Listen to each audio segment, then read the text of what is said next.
Bismillahirrahmanirrahim. Assalamu alaikum, dear listeners. Today we will discuss a very important type of chromatography, which is called ion exchange chromatography. We will discuss in this lecture about the principle of ion exchange chromatography, types of ion exchange exchangers, and the applications of ion exchange chromatography. First of all, we must see some introduction of ion exchange chromatography. Let's start from introduction of ion exchange chromatography. So basically, ion exchange chromatography was introduced by two English scientists, Sir Thomson and I.J.T. Way. They are two English researchers who first time presented an idea of ion exchange chromatography. Acha, in fact, these two researchers were working on the extraction of ammonium sulfate and potassium chloride salts from ground during rain, but it was difficult to extract these salts, means ammonium sulfate and potassium chloride from ground during rain. So therefore they utilized or used ion exchangers, and with the help of ion exchangers or ion exchange methods, they treated clay with salts, and as a result of treatment of clay with salt, ammonia was easily extracted.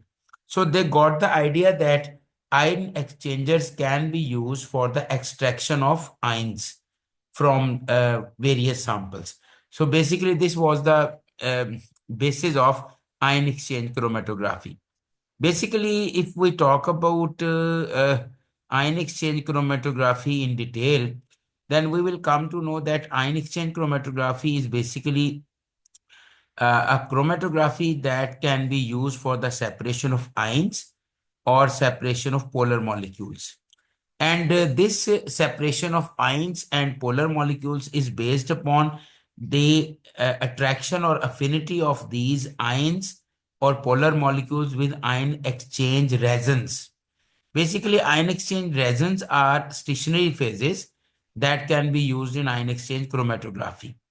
Basically, ion exchange resin is a cross-linked resin or polymer, which is made up due to the polymerization of polystyrene and divinyl benzene. So when divinyl benzene and styrene polymerize, they form a cross-linked resin, which is called ion exchange resin.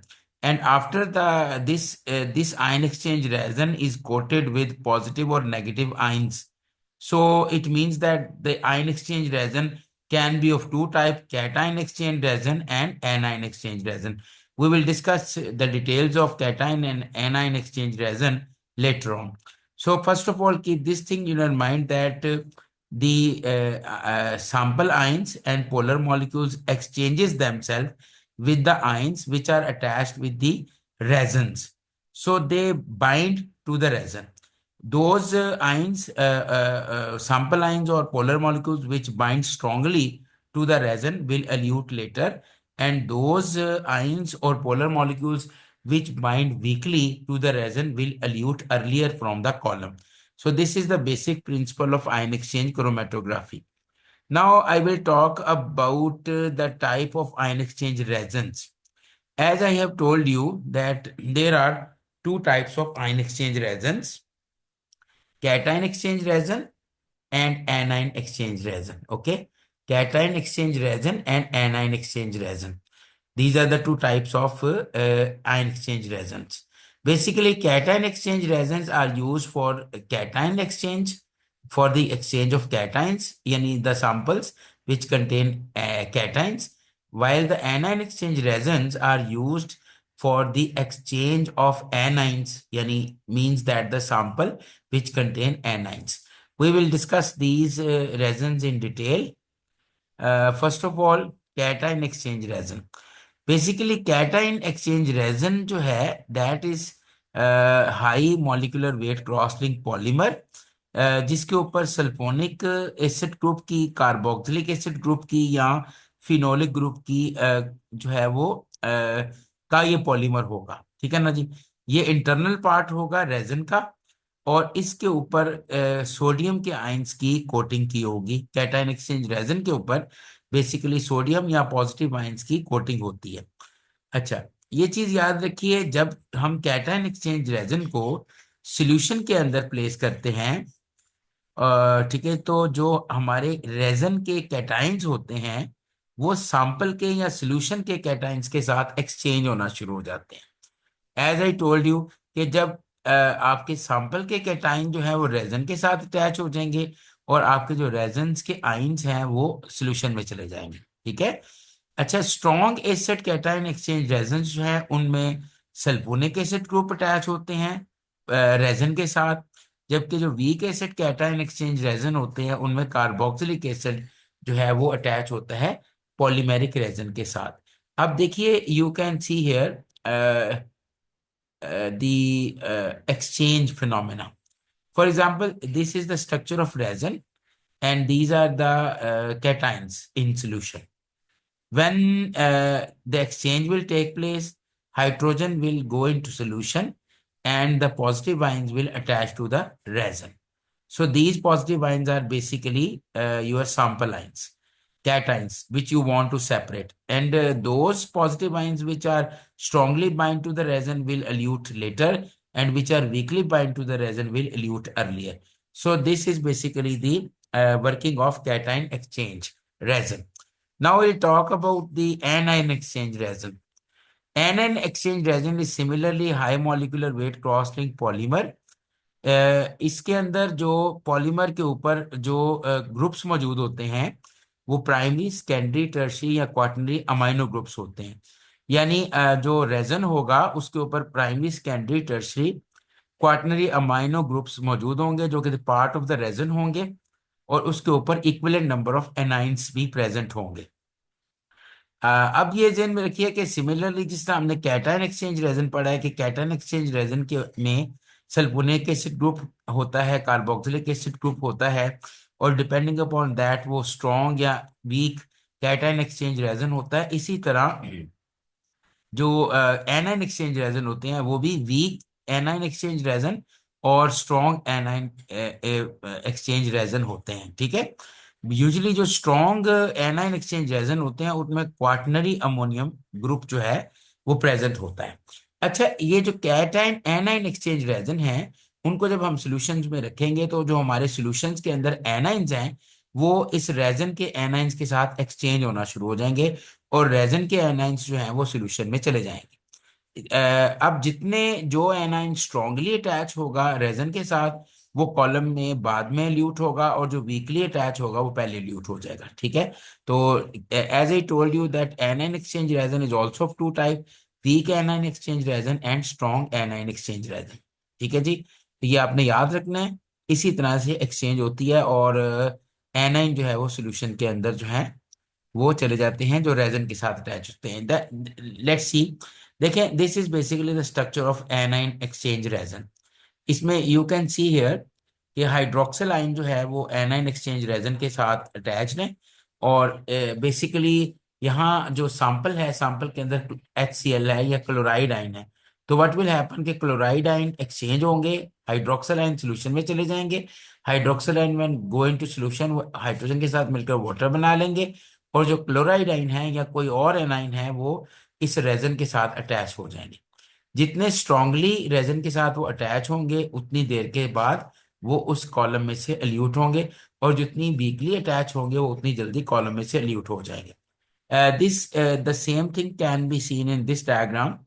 You can see here कि this is anion exchange raisin. ठीक है ना, basically A9 exchange resin है।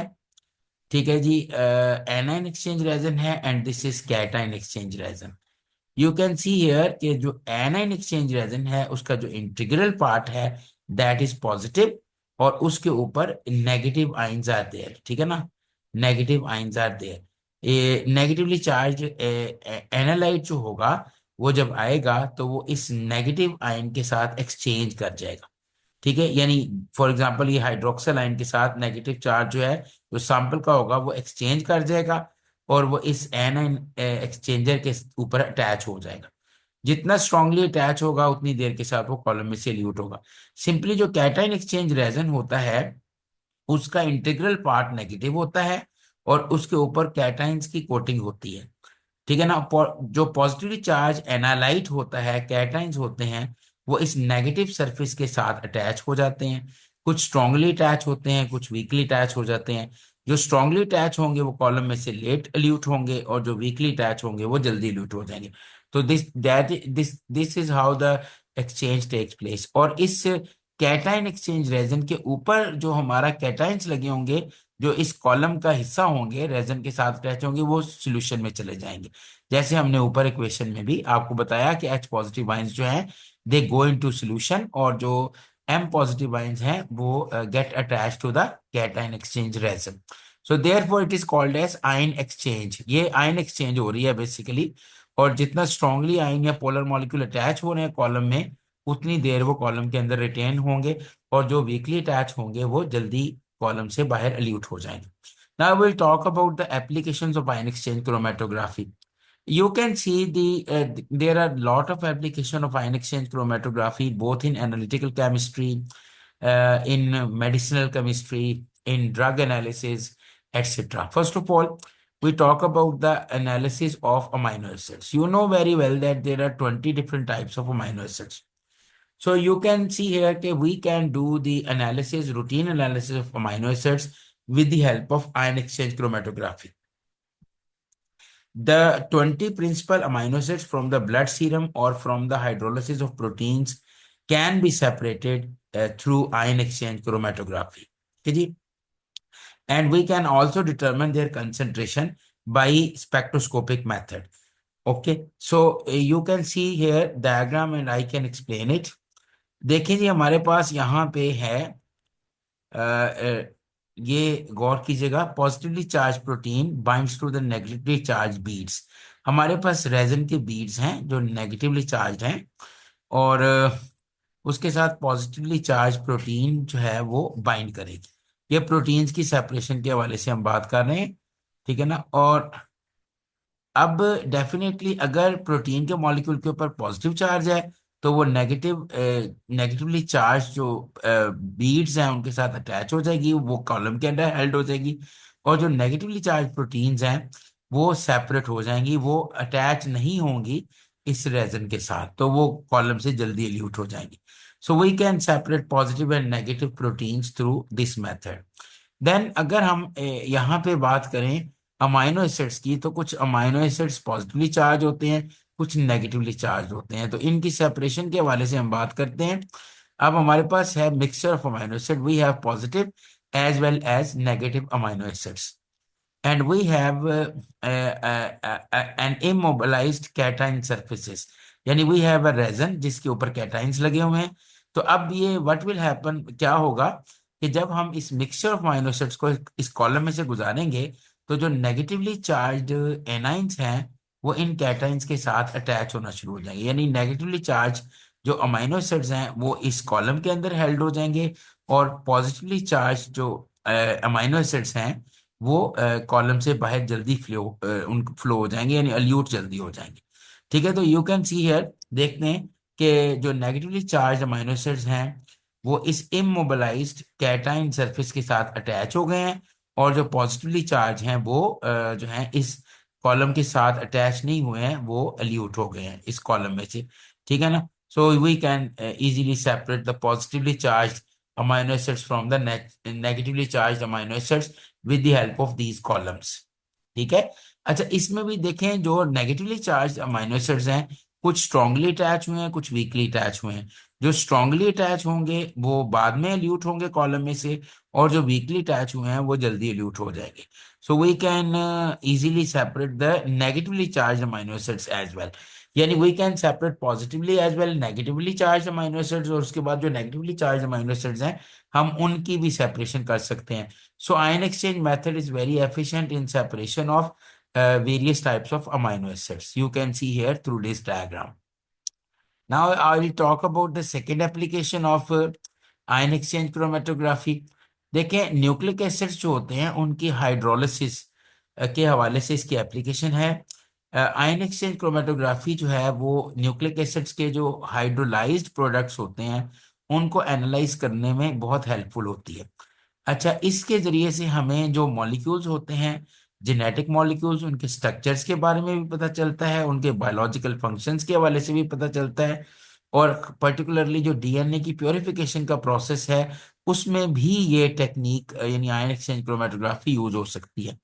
अच्छा, you can see here in this diagram कि ion exchange particles हैं, उनके साथ डीएनए के मॉलिक्यूल्स अटैच हैं। ये डीएनए के मॉलिक्यूल्स हैं डबल स्ट्रैंडेड, और ये रेजन है, ये पॉजिटिवली चार्ज रेजन है। जब इसमें से सॉल्ट हम गुजारेंगे तो व्हाट विल हैपन कि जो सॉल्ट के आयंस होंगे they will exchange with DNA molecules. तो वो get attach to the resin, वो रेजन के साथ अटैच हो जाएंगे, और जो डीएनए के मॉलिक्यूल्स हैं वो सेपरेट हो जाएंगे। सो इट मीन्स दैट कि वी कैन सेपरेट और purify the DNA molecules through ion exchange chromatography. Similar is the case with this कि यहाँ पे जो है ना, डीएनए प्योरिफिकेशन हम आयन एक्सचेंज क्रोमेटोग्राफी के जरिए कर रहे हैं। ये सेल की एक्सट्रैक्ट है, और ये आयन एक्सचेंज रेजन है। इसमें से जब हम सॉल्ट गुजारेंगे तो सॉल्ट की वजह से क्या होगा कि प्रोटीन और आरएनए वो पहले एक्सट्रैक्ट होगा, मजीद सॉल्ट गुजारेंगे तो सॉल्ट जो है वो कॉलम के अंदर रह जाएंगे, और डीएनए एक्सट्रैक्ट होके नीचे आ जाएगा, राइट। तो डीएनए, प्योर डीएनए की जो प्योरिफिकेशन है, उसमें ये आयन एक्सचेंज क्रोमेटोग्राफी जो है वो इम्पोर्टेंट रोल प्ले कर रही है। तो ये it's great application of ion exchange chromatography. Similarly, another application of ion exchange chromatography is that inorganic ions जो हैं that can be separated by ion exchange chromatography। Particularly जो metals होती हैं वो रेजन्स के साथ अटैच हो जाती हैं। जो मेटल्स ज्यादा स्टेबल कॉम्प्लेक्स बना रही होती हैं, यानी जो जिन मेटल्स ने स्टेबल कॉम्प्लेक्सेस बनाए होते हैं, वो रेजन्स के साथ अटैच नहीं होती, बिकॉज ऑलरेडी उनके स्टेबल कॉम्प्लेक्सेस होते हैं ऑर्गेनिक मॉलिक्यूल्स के साथ, वो कॉलम्स में से जल्दी निकल जाती हैं। और जिन मेटल्स ने अनस्टेबल कॉम्प्लेक्सेस बनाए होते हैं, वो उनके कॉम्प्लेक्सेस ब्रेक हो जाते हैं और वो अपने आप को कॉलम के साथ अटैच कर लेती हैं, वो कॉलम में से बाद में ल्यूट होती हैं। सो इट मीन्स दैट कि जो इनऑर्गेनिक आयंस के मिक्सचर्स हैं, ठीक है, उनको हम आयन एक्सचेंज क्रोमेटोग्राफी के जरिए से सेपरेट कर सकते हैं। देन उसके बाद जो है लेंथेनाइड्स और एक्टिनाइड्स जो होते हैं, उनको आयन एक्सचेंज क्रोमेटोग्राफी के जरिए सेपरेट किया जा सकता है। इंडस्ट्री के अंदर अगर हम आयन एक्सचेंज क्रोमेटोग्राफी की एप्लीकेशन देखें तो वाटर सॉफ्टनिंग में इसका बहुत इंपॉर्टेंट एक एप्लीकेशन है। आपको पता है कि वाटर जो है उसकी हार्डनेस जो होती है वो कैल्शियम और मैग्नीशियम के सॉल्ट्स की वजह से होती है, ठीक है। वो बेसिकली जो अगर वाटर के अंदर कैल्शियम और मैग्नीशियम के आयंस प्रेजेंट हों तो वो सोप के साथ इनसॉल्युबल प्रेसिपिटेट्स बनाते हैं, और जो लेदर है वो नहीं बनता, यानी झाग नहीं बनती। अच्छा, इस वाटर को सॉफ्ट करने के लिए हमें कैटायन एक्सचेंजर्स इस्तेमाल करने पड़ते हैं, जिनके ऊपर सोडियम की कोटिंग हुई होती है। बेसिकली जब हम हार्ड वाटर को उस कैटायन एक्सचेंजर में से गुजारते हैं, तो जो कैल्शियम और मैग्नीशियम के आयंस हैं हार्ड वाटर में, वो कॉलम के अंदर रिटेन हो जाते हैं और सोडियम आयन सोल्यूशन में चले जाते हैं। इस तरह से सोडियम आयंस जो हैं उनको हम वॉश भी कर सकते हैं, वैसे भी वो वॉशिंग के लिए हार्मलेस होते हैं। तो this through this exchange water जो है that become soft. So you can see in this diagram the whole process. देखें, ये हमारे पास जो है ये हार्ड वाटर है, ये सॉफ्ट रेजन टैंक है, ठीक है, अपना। और इसके बाद जो है वो हमारे पास देखें ये आयन एक्सचेंज रेजन है। ये जो आपको नजर आ रहे हैं ये बीड्स, ये आयन एक्सचेंज रेजन है। ये डबल पॉजिटिव मैग्नीशियम आयंस हैं जो इस फॉर्म में आपको नजर आएंगे। जो ट्रायंगुलर में नजर आएंगे वो कैल्शियम आयंस हैं, और जो सर्कुलर नजर आएंगे वो पॉजिटिव आयन, और ये सिंगल पॉजिटिव है। तो you can see in this diagram के जो कैटाइन ये एक्सचेंजर्स हैं, बेसिकली इनमें मैग्नीशियम और कैल्शियम के आयंस जो हैं वो हेल्ड हो गए हैं, और जो सोडियम के आयंस हैं ये सारे जो आपको वाइट नजर आ रहे हैं ये वाटर में आ गए हैं। तो वाटर बिकम सॉफ्ट, जो हार्ड वाटर था वो सॉफ्ट हो गया है, क्योंकि उसके अंदर जितने भी कैल्शियम और मैग्नीशियम थे वो एक्सचेंज हो गए हैं इस कॉलम में विद सोडियम। और इस प्रोसेस को हम इस इक्वेशन से भी देख सकते हैं कि ये सोडियम के आयंस हैं, ये रेजन का स्ट्रक्चर है, और सोडियम के आयंस हैं, चार सोडियम के आयंस जो हैं वो दो कैल्शियम के आयंस को एक्सचेंज कर रहे हैं, और ये यहाँ पे कॉम्प्लेक्स बन गया है, और सोडियम के आयंस जो हैं वो वाटर के अंदर निकल गए हैं, चले गए हैं, राइट। तो वाटर की सॉफ्टनिंग के लिए ये प्रोसेस जो है वो इस्तेमाल होता है, आयन एक्सचेंज रेजन इस्तेमाल होते हैं, यू कैन सी हेयर। अच्छा, इसके बाद एक इसकी एक और एप्लीकेशन है, वो है प्रोडक्शन ऑफ डीआयोनाइज वाटर।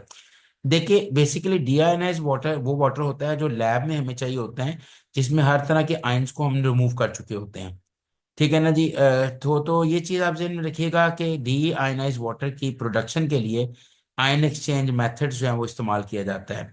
इसमें हम वाटर को पहले कैटायन एक्सचेंज रेजन में से गुजारते हैं। वो उस रेजन में से गुजारते हैं जिसमें हाइड्रोजन आयन्स होते हैं। ठीक है। जिसकी वजह से जो वाटर के अंदर पॉजिटिव आयन्स होते हैं वो एक्सचेंज हो जाते हैं, वो हेल्ड हो जाते हैं कॉलम के अंदर, और हाइड्रोजन आयन जो है वो वाटर में चले जाते हैं। ठीक है। अब इसी वाटर को हम फिर एनायन एक्सचेंज रेजन में से गुजारेंगे। उस एनायन एक्सचेंज रेजन में हाइड्रोक्सल आयंस होंगे। ठीक है ना। वो हाइड्रोक्सल आयंस जो हैं वो एसिड्स को न्यूट्रलाइज कर देंगे। ठीक है ना जी। तो जो एनाइंस होंगे वो बेसिकली कॉलम के ऊपर अटैच हो जाएंगे, और हाइड्रोक्सल आयन जो है वो सोल्यूशन में चले जाएंगे। अच्छा, और हाइड्रोक्सल आयन जब सोल्यूशन में जाएंगे तो पहले हाइड्रोजन आयन सोल्यूशन में गए हुए हैं, हाइड्रोक्सल आयन और hydrogen ion when combined together they will form pure water, ये वाटर ही बनाएंगे। इस और नई चीज कोई नहीं बनेगी। इस वजह से जो वाटर हमें मिलेगा एंड एंड के ऊपर, वो डी आयनाइज वाटर होगा, प्योर वाटर होगा। यू कैन सी हियर कि यहाँ पे हमने रॉ वाटर को स्ट्रॉन्ग एसिड कैटायन रेजन में से गुजारा है। उसके बाद हमने उसको वीक बेस एनाइन रेजन में से गुजारा है। ठीक है ना जी। और उसके बाद स्ट्रॉन्ग बेस एनाइन रेजन में से गुजारा है। ठीक है ना। तो ये चीज याद रखिएगा कि अल्टीमेटली एंड पे आपको ट्रीटेड वाटर मिला है जो कि डीआयोनाइज्ड वाटर है। ठीक है। अच्छा, कार्बन डाइऑक्साइड की यहाँ पे रिमूवल के लिए भी हमने प्रोसेस रखा होता है। अगर कार्बन डाइऑक्साइड सैंपल के अंदर वाटर के अंदर मौजूद हो तो we can remove it separately. तो आयंस को हमने इस तरह से सेपरेट कर लिया, और हमने इस तरह से डी आयनाइज वाटर प्रोड्यूस कर लिया। अच्छा, मेडिसिन के अंदर भी आयन एक्सचेंज रेजन क्रोमेटोग्राफी जो है, आयन एक्सचेंज क्रोमेटोग्राफी, इसकी कुछ एप्लीकेशंस हैं लेकिन लिमिटेड एप्लीकेशंस हैं। हम देख लेते हैं बहरहाल इसकी कुछ एप्लीकेशंस, जैसे कि कार्बोक्सिलिक एसिड रेजन्स हैं। इनमें हाइड्रोजन होता है, अमोनियम सॉल्ट्स जो होते हैं, ये कैटायन कार्बोक्सिलिक एसिड रेजन्स जिनमें हाइड्रोजन और अमोनियम आइंस की कोटिंग हुई हो, उनको हम यूज कर सकते हैं। अगर हमारे गैस्ट्रो इंटेस्टाइनल ट्रैक के अंदर सोडियम आइंस की कंसंट्रेशन बढ़ गई है, तो इन रेजन्स को हम बाई माउथ जो है वो टेकअप करेंगे। तो ये रेजन्स जो हैं ये सोडियम आइंस को क्या करेंगे, एक्सचेंज करेंगे। और सोडियम आइंस को एक्सचेंज करेंगे, और जिसके जरिए से हमारी बॉडी के अंदर जो स्वेलिंग है वो कम होगी। क्योंकि सोडियम आइंस की कंसंट्रेशन अगर ज्यादा हो जाए हमारी बॉडी में तो अडीमा यानी स्वेलिंग हो जाती है। तो सोडियम आइंस को एक्सचेंज करने के लिए, रिमूव करने के लिए हम ये कार्बोक्सिलिक एसिड रेजन्स इस्तेमाल करेंगे, जिनमें हाइड्रोजन और अमोनियम आइंस मौजूद होते हैं, जो कि सोडियम आइंस को रिप्लेस कर लेंगे। सोडियम आइंस जो है रेजन के साथ अटैच हो जाएगा, बॉडी से रिमूव हो जाएगा, और जो है वो ये आइंस जो है वो हमारे बॉडी में चले जाएंगे। ठीक है, जो कि बाद में रिमूव हो जाएंगे। इसी तरह कुछ रेजन्स जो होते हैं वो एसिडिटी को कम करने के लिए भी कंज्यूम किए जाते हैं। ठीक है ना जी। तो स्टोमिक अल्सर की ट्रीटमेंट के लिए भी कुछ रेजन्स जो हैं वो इस्तेमाल किए जा सकते हैं। कुछ रेजन्स जो होते हैं वो किडनी डायलिसिस के लिए भी यूज होते हैं। तो ब्लड के जो एलिमेंट्स होते हैं, ठीक है ना जी, उनकी रिमूवल के लिए, आयंस की रिमूवल के लिए कैटायन एक्सचेंज रेजन या एनायन एक्सचेंज रेजन जो हैं वो इस्तेमाल किए जा सकते हैं।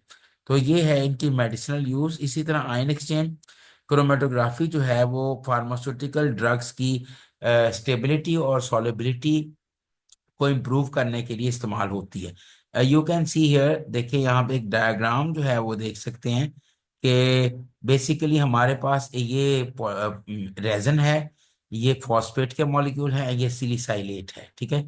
और ये basically drug drug loaded carrier है, ड्रग लोडेड कैरियर है, यानी हमने ड्रग को लोड किया है, और हम यहाँ एक पर्टिकुलर साइट पे जाके ड्रग को रिलीज करवाना चाह रहे हैं। तो व्हाट वी विल डू कि हम यहाँ पे जो है, चूंकि रेजन के जरिए से हमने ड्रग को लोड किया है, तो हम फॉस्फेट बफर सोल्यूशन जो है वो ऐड करेंगे, जिससे क्या होगा कि हमारे रेजन में आयन एक्सचेंज फिनोमिना होगा। आयन एक्सचेंज फिनोमिना इस तरह से होगा कि ड्रग जो है, ड्रग को रिप्लेस कर देंगे फॉस्फेट आइंस। ठीक है ना। फॉस्फेट आइंस अटैच हो जाएंगे, और ड्रग जो है वो रिलीज होके सेपरेट हो जाएगी, यानी अपने टारगेट पे जाके ड्रग जो है वो रिलीज हो जाएगी। तो ड्रग रिलीज के हवाले से, ठीक है, उसकी स्टेबिलिटी और सॉलिबिलिटी को एनहांस करने के हवाले से आयन एक्सचेंज क्रोमेटोग्राफी की अपनी एप्लीकेशंस होती हैं। लास्ट में हम बात करते हैं आयन एक्सचेंज क्रोमेटोग्राफी जो है वो क्रेटिनिन काइनेज आइसो एंजाइम है। उसको ह्यूमन सीरम में से सेपरेट करने में इस्तेमाल होती है।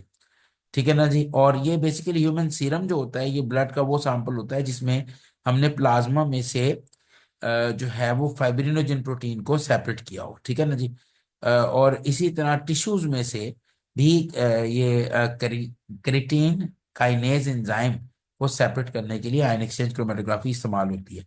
Similarly when we talk about इस इन्वायरमेंटल एनालिसिस, तो इन्वायरमेंटल एनालिसिस जो है वो एप्लीकेशन है आयन एक्सचेंज क्रोमेटोग्राफी की, बड़ी अच्छी एप्लीकेशन है। इसमें water purification, soil purification, air analysis में आयन एक्सचेंज क्रोमेटोग्राफी यूज हो सकती है। ठीक है ना जी। नेचुरल ब्राइन वाटर, जो सॉल्ट वाटर होता है, सी वाटर है, सब सरफेस ब्राइन वाटर है, जियोथर्मल ब्राइन्स हैं, या हाईली सेलेनाइन ग्राउंड वाटर हैं, उनकी प्योरिफिकेशन के लिए या उनके एनालिसिस के लिए भी आयन एक्सचेंज क्रोमेटोग्राफी इस्तेमाल होती है। So this is all about ion exchange chromatography and its application. ठीक है जी। तो इट्स वेरी इंपॉर्टेंट टॉपिक की this thing in your mind, इसको आप ध्यान में रखिए और तैयार करें। Thank you very much. Allah Hafiz.